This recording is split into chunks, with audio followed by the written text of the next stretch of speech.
மாணவர்கள் அனைவருக்கும் வணக்கம். இந்த டிஎன்பிசிக்கு புதுசா படிக்கிறவங்கன்னு சொல்லிட்டு பார்த்தீங்கன்னா, நெறையா பேர் நெறையா ஒரு ஒரு விதமான நான் புதுசு அப்படிங்கிற வார்த்தையே ஒரு மாரி இருக்கும். நான் ஸ்டூடண்ட் புதுசு, நான் ஃபர்ஸ்ட் டைம் படிக்கிறேன், நான் புதுசு, இன்னும் எனக்கு சிலபஸ் ஓரியன்டடா தெரியாது, இன்னும் எனக்கு எந்த புக்ஸ் வாங்கணும்னு தெரியாது, இன்னும் எனக்கு கொஸ்டின் பேட்டர்ன் தெரியாது, இன்னும் எனக்கு கொஸ்டின் எங்கேருந்து எடுக்குறாங்கன்னு தெரியாது, எனக்கு ஒரு கொஸ்டின் கேட்டா அது எங்கே இருக்கான்னு கண்டுபிடிக்க முடியல. இன்னொன்னு எனக்கு அங்கே போய் தான் ஃபர்ஸ்ட் டைம் ப்ராக்டிஸ் மாரி இருக்கு. நானும் இங்கே ப்ராக்டிஸ் பண்ணாமயே போயிடுறேன்.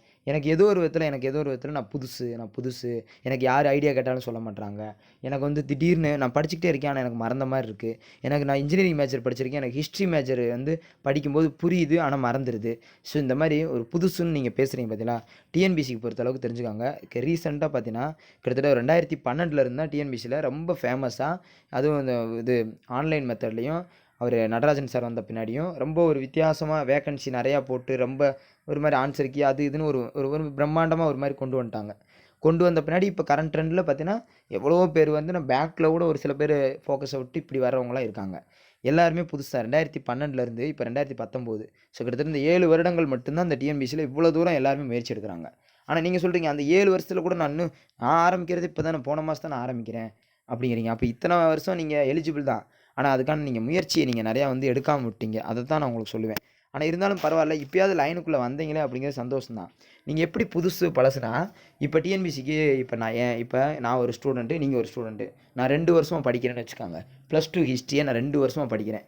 படிச்சுட்டு இப்ப வர்ற வர்ற மேல கால்ஃபர் பண்றாங்கல்ல குரூப் டிஏக்கு. 2 வருஷமா படிச்சுட்டு வர குரூப் டிஏ கால்ஃபர் பண்றாங்க. அதுக்கு நான் எக்ஸாமுக்கு தயாராகுறேன். ஆனா திரும்ப இப்ப ஜனவரில ஆரம்பிக்கிறேன்னா +2 ஹிஸ்ட்ரிய இருந்து தான் படிப்பேன். ஆனா ஓரளவுக்கு சிரமம் இல்லன்னு நீங்க நெனைக்கிறீங்க. அப்படிலாம் கிடையவே கிடையாது. எப்படினாலும் இப்ப படிச்ச விஷயங்கள் என்னன்னா, இது வந்து பல மேஜர் இருக்கனால ஒண்ணு விட்டு ஒண்ணு படிக்கும்போது மறக்கக்கூடியதா வருது. தமிழ நல்லா படிச்சுக்கிட்டே இருப்போம். மேத்ஸ் பார்க்கும்போது தமிழ் கொஞ்சம் மறக்க ஆரம்பிக்கும். மேத்ஸ் ஞாபகமா இருக்கும். மேத்ஸ் படிச்சுக்கிட்டே இருப்போம்னு சொல்லி ஏதோ ஒரு விதத்துல ஏதோ ஒண்ணு மறந்துகிட்டே இருக்கும். இப்ப டீச்சிங் எடுக்குறாங்கல்ல, கிளாஸ் எடுக்குறாங்கல்ல, ஒரே சார் எல்லா சப்ஜெக்ட் எடுப்பாரா? எடுக்கிறவர் கூட அப்படி எடுக்க மாட்டாரு. ஒரே சார் எல்லாமே physics, chemistry, maths, science, Tamil, history, economics எல்லாமே எடுப்பாரு. ஆனா எடுக்க மாட்டாரு. ஏன்னா எடுக்கிறவருக்கே குழப்பமா இருக்கும். அந்த மாரி அப்ப படிக்கிற நமக்கு அந்த குழப்பம் இருக்காதா? ஆனா நீங்க புதுசா படிக்கிறோம், பழசா படிக்கிறோம்லாம் இல்ல. இப்ப குடுத்திருக்கிற டியூரேஷன் என்ன? இந்த 5 மாசம் இருக்குல்ல, மே மாசத்துக்கு இன்னும் 4 இப்ப பிப்ரவரில ஆரம்பிச்சேன்னா, பிப்ரவரி, மார்ச், ஏப்ரல், மே 4 மாசம் இருக்குல்ல. இந்த 4 மாசத்துல நீங்க ஆல்ரெடி நமக்கு எல்லாம் தெரிஞ்சவங்க தான். நமக்கு சிலபஸ் வந்து YouTubeல எத்தனையோ சேனல்ஸ் வந்து நமக்கு விளக்கமா சொல்லியிருக்காங்க. இந்த புக்ஸ் தானே வாங்க சொல்றாங்க. இந்த புக்ஸ வாங்குவோம். வாங்கிட்டு அதுக்கப்புறம் நீங்க செய்ய வேண்டிய ஒரு பெரிய ஒரு விஷயம் என்னன்னா, தேடி ஒவ்வொன்னா அலையக்கூடாது. அதாவது எப்படின்னா, இந்த சிலபஸ் அங்க ஒரு வேள இங்க இவங்க தப்பா சொல்லி அங்க கரெக்ட்டா இருக்குமா? இந்த புக் தப்பா சொல்லி அவங்க அந்த புக் கரெக்ட்டா சொல்லுவாங்களா? இல்ல ஸ்கூல் புக்கே படிச்சோம்னா நெறைய டைம் ஆகுற மாரி இருக்கு. புக்கே வீட்டுக்குள்ள அந்த இவ்வளோ பண்டல் வச்சிருப்போம். புக்க பார்த்தே நெறைய பேர் பயப்படுவீங்க. புக்க பார்த்து பயப்படாதீங்க. புக்க பிரிச்சு வச்சு பாருங்க. இப்ப நான்லாம் இருக்கேன்னு வச்சுக்கோங்களேன். இப்ப +2 ஹிஸ்ட்ரி படிக்கிறேன்னா, +2 ஹிஸ்ட்ரில எந்த பாடம் தேவையோ அந்த பாடத்த மட்டும் ஸ்பிளிட் பண்ணி, அத மட்டும் தான் ஜெராக்ஸ் மாரி கையில வச்சிருப்பேன். புத்தகமா இருந்தா ஓகே. ஜெராக்ஸா இருந்தா சொல்றேன். அத மட்டும் தான் கையில வச்சிருப்பேன். மத்த அதர்வைஸ் என் கண்ணுக்கு முன்னாடி மேத்ஸ், சயின்ஸ் எந்த புக்கும் கண்ணுக்கு தெரியாது. அப்பனா தான் நமக்கு ரொம்ப ஈஸியா இருக்கும். உங்களுக்கு புரியுதா உங்களுக்கு? ஒரு பெரிய தேர் இழுக்கிறோம்னா, அந்த கயிற வந்து ஆளுக்கு ஒரு கை பிடிச்சு தான் இழுக்குறாங்க. அதான் தேர் நகலும் அப்படி. அதே மாரி தான் நம்மளும். சின்ன சின்னதா மிகப்பெரிய ஒரு தேர் தான் டிஎன்பிசிங்கிறது. அத நம்ம கரெக்ட்டா இழுக்கணும்னா, சின்ன சின்னதா தான் நம்ம முடிக்கணும். இந்த +2 புக்ல இந்த ஹிஸ்ட்ரிய இத மட்டும் படிக்கணும். இந்த 5 பாடத்த மட்டும் ரீட் பண்ணுவோம். ரீட் பண்ணுவோம். புரியலன்னா அதுக்கப்புறம் இன்னொருத்தர்ட்ட கேட்போம். ரீட் பண்ணாமயே நம்ம என்ன பண்றோம்? கஷ்டம். என்னால படிக்க முடியல. பாடம் படிக்கிறேன். தூக்கம் வருது. தூக்கம் வர்றதுக்கு வந்து பாடம் படிக்கிறனாலலாம் தூக்கம் வருதுலாம் எதுவுமே கிடையாது. தியேட்டர்ல 3 மணி நேரம் போறோம். மொக்க படத்த கூட 3 மணி நேரம் தூங்காம பார்க்குறோம். அப்பலாம் நமக்கு வந்து தூக்கம் வராது. தூக்கம் இப்ப எப்படி சப்ஜெக்ட்டுக்கு மட்டும் வருது? இல்ல சார் சப்ஜெக்ட்டுக்கு எனக்கு வருது. அப்ப ஆர்வம் இல்லன்னு தான் அர்த்தம். ஆர்வம் இல்ல, ஆசை இல்ல, வேலைக்கு போணுங்கிற வைராக்கியம் உங்ககிட்ட இல்லன்னு தான் சொல்ல முடியும். ஆர்வமும், வைராக்கியமும் ஒரு வெறித்தனமான ஒரு விஷயமும் போய் உட்காந்தே ஆகணும். உண்மையாவே எனக்கு வீட்ல சூழ்நிலை கஷ்டமா இருக்கு. அப்படின்னு நினைக்கிறவங்களுக்கு தூக்கம் வராதே. அப்படி மீறி தூக்கம் வருதுன்னா, அது பெரிய டேஞ்சரஸ்ன்னு தான் அர்த்தம். ரைட்டா? கண்ட்ரோல் பண்ணுங்க. தூக்கத்த குறைங்க. அது ஒரு மாரி படிக்கணும். வேற வழி இல்ல. வைராக்கியங்கிறது மனசுல வச்சுட்டு உழைச்சே தான் ஆகணும். ரைட்டா? சொல்லுவாங்க நைட் ரொம்ப நேரம் முழிக்காதீங்க. அப்படி என்ன வேணாலும் சொல்லலாம். உங்களுடைய விருப்பம் தான். நைட் ரொம்ப நேரம் முழிச்சு படிச்சா படிங்க. இல்லாட்டி காலைல வேலனா படிங்க. ஏதோ ஒரு விதத்துல. ரைட்டா? எந்த புக் தேவையோ அத கையில வச்சுக்கோங்க. சீனியரோடயே போட்டி போடுங்க. அப்பனா தான் இந்த வட்டமே நீங்க வேலைக்கு போட முடியும். நீங்க இப்ப மெதுவா லேர்ன் பண்ணிட்டு, அடுத்த வருஷம் நீங்க பண்ணிக்கிறீங்களா? அப்படி இருக்கக்கூடாது. ஆனா மெதுவா பண்ணாலும் ப்ராப்பரா பண்ணணும். அது ஒண்ணு இருக்கு. கடன்னு உடனே 12ல அடிச்சு அப்படியும் போ வேண்டியதில்ல. ஓரளவுக்கு லாஜிக்கா படிச்சா சரிதான். ஆனா படிக்கணும். படிச்சுட்டு ஓவராலா வரும்போது, நீங்க சீனியரும், ஜூனியரும் எல்லாம் ஒண்ணு தான். சீனியர்னா என்ன? ஒரு 2 வருஷம் பிரிப்பேர் பண்றவங்க. ஜூனியர்னா என்ன? இந்த வருஷம் பிரிப்பேர் பண்றவங்க. என்ன பொறுத்தளவுக்கு 2 பேருக்கும் ஒரே ஒரு குவாலிட்டி தான். அவங்க ஆல்ரெடி மறந்ததை திரும்ப படிக்கிறாங்க. நீங்கள் இப்போ தான் புதுசாகவே ஆரம்பிக்கிறீங்க. 2 பேரும் என்னை பொறுத்தவரை 100% ஒன்று தான். ஆனால் நான் இப்போ தான் இந்த வருஷம் தான் வந்திருக்கேன். இப்போ கோச்சிங் சென்டரில் நான் போய் உட்காந்துருப்பேன். பக்கத்தில் ஒருத்தர் என்ன பண்ணுவார், டப்பு டப்பு டப்புன்னு பயங்கரமாக ஆன்சர் பண்ணுவார். அவரை பார்த்துட்டு நான் பயப்படுவேன். நீங்கள் ஒரு விஷயம் அவருக்கு புரியல. அவர் இத்தனை இத்தனை வருஷமாக தான் ஆன்சர் பண்ணுறாருன்னு அவர் வேலைக்கு போகலையே. அப்போ அவர்கிட்ட ஏதோ மேக்ஸு சயின்ஸுன்னு ஏதோ ஒரு குறை இருக்கும். அந்த இதை தெரிஞ்சுக்காங்க அவர் பக்கத்தில், ஏப்பா நீ இத்தனை வருஷம் வேலைக்கு போகலையே, உனக்கு எந்த சப்ஜெக்ட்ப்பா வீக்குன்னு கேளுங்க. எனக்கு மேக்ஸில் வீக்குன்னு சொல்லுவார்.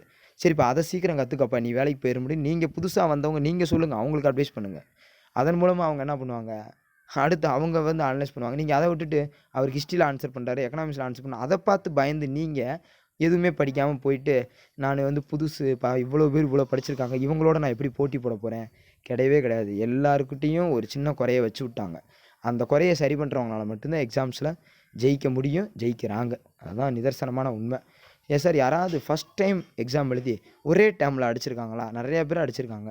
ஆனால் முயற்சியும் கரெக்டாக பயிற்சியும் கரெக்டாக இப்போ ஒரு 6 மாதம் இருக்குன்னா அதை இடைவிடாமல் நம்பிக்கையோடு படிக்கிறது தான். நம்ம வித்தின் நம்ம சரௌண்டிங்லேயே நம்ம தொகுதியிலே ஒரு ஏரியாவில் ஒரு பொண்ணு பாஸ் பண்ணியிருக்கு. ஆனால் அந்த பொண்ணு இன்ஜினியரிங் தான், 6 மாதம் படிச்சிச்சு. ஆனால் அந்த பொண்ணுகிட்ட இருக்க நல்ல விஷயம், அந்த தேவையான புக்ஸ் எல்லாமே வாங்குச்சு. ஆனால் ஏதாவது ஒரு மேக்ஸுக்கு 10 புக்கு இருந்தாலும் ஒரு புக்கு தான் ஃபாலோ பண்ணுச்சு. ஹிஸ்ட்ரிக்கு 50 புக்கு ஷார்ட் மெட்டீரியல், எவ்வளோ மெட்டீரியல் இருந்தாலும் ஷார்ட் மெட்டீரியல் புரியலையா, டக்குன்னு புக்கு எடுக்க ஆரம்பிச்சிருச்சு. அப்போ வாங்கின புக்கு வேஸ்ட் ஆயிருமே. அதுக்காக என்ன பண்ணுறது, புக்கு முதலீடு தான். பணத்துக்கு புக்கில் போடுற காசு என்றைக்குமே வீணாகாது. அது என்ன இருக்குன்னு தெரிஞ்சுக்கிறக்காக வாங்கிட்டு கடையிலேயே எல்லாத்தையும் படித்து பார்த்து வாங்க முடியும். பார்த்துட்டு வர்றோம், வீட்டில் வந்தோன்னா அதை படிக்க முடியாமல் போகுது. அதுக்கு சரி ஸ்கூல் புக்கே படிச்சிடும்னு சொல்லிட்டு இப்படி எடுக்கிறோம். அந்த புக்கை சேவிங்ஸ் பண்ணி வச்சுக்கிற வேண்டியது அவ்வளோதான். ஆனால் அதுக்காக அதையும் நான் தொடுறேன், இதையும் தொடுறேன்னு குழப்பிக்கிட்டவங்க தான் 1000 பேர் இருக்காங்களே தவிர, ஒரு நிதானமாக ஒரு புக்கை கரெக்டாக ஃபோக்கஸ் பண்ணி போகிறவங்க யாருமே கிடையாது. இந்த புதுசாக வந்தவங்களுக்குலாம் இப்போ ஒரு கண்டிஷன் சொல்கிறேன். ஒருவேளை இந்த வீடியோவை கடைசி வரைக்கும் பார்த்தவங்களுக்கு மட்டும் இந்த விஷயத்தை ஒரு உண்மையை சொல்கிறேன். ஒரு அப்துல் கலாம் ஃபோட்டோ வச்சுருக்கேன் பார்த்தீங்களா, இவரை நீங்கள் நினச்சிக்காங்க. ஃபஸ்ட்டு விஷயம், இவரை நினச்சிக்கிட்டு நீங்கள் கையில் ஒரு வாட்ச் வாங்கி கட்டுங்க. இன்னையிலேருந்து இந்த வீடியோ பார்த்துருந்தீங்கன்னா கையில் வாட்சை வாங்கி கட்டிட்டு, இந்த புதுசாக வந்தவங்க நம்ம இனிமேல் புதுசு கிடையாது, நம்மளாலையும் முடியும், ஒரு புக்குனாலும் ஒழுங்காக படிப்போம், நாளைக்கு 2 புக்கு படிப்போம், 10 நாள் கழித்து நம்ம 5 புக்கு முடிச்சிருப்போம், மொத்தம் டிஎன்பிசிக்கு மொத்தம் எத்தனை புக்கையாக படிக்கணும், 7 + 5 + 5 + 5, ஸோ மொத்தம் பார்த்தீங்கன்னா 26, 28 புக்கு தான் படிக்கணும். 28 புக்கு அந்த 2 மாதத்துக்குள்ளே நான் பாதியாவது படிக்கிறேன். அதன் மூலமாகவே நீங்கள் சீனியர் ஆயிடுவீங்க.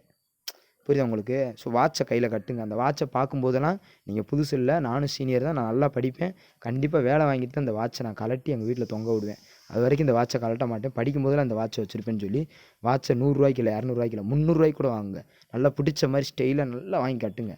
உங்களுடைய அந்த வாட்சு உங்களை கண்டிப்பாக நல்வழிப்படுத்தும் அப்படிங்கிறதுல ரொம்ப நம்பிக்கையாக சொல்கிறேன். சீனியருக்கு நாங்கள் வாட்ச் கட்டலாமா சார்? யாருனாலும் சரி கட்டலாம்.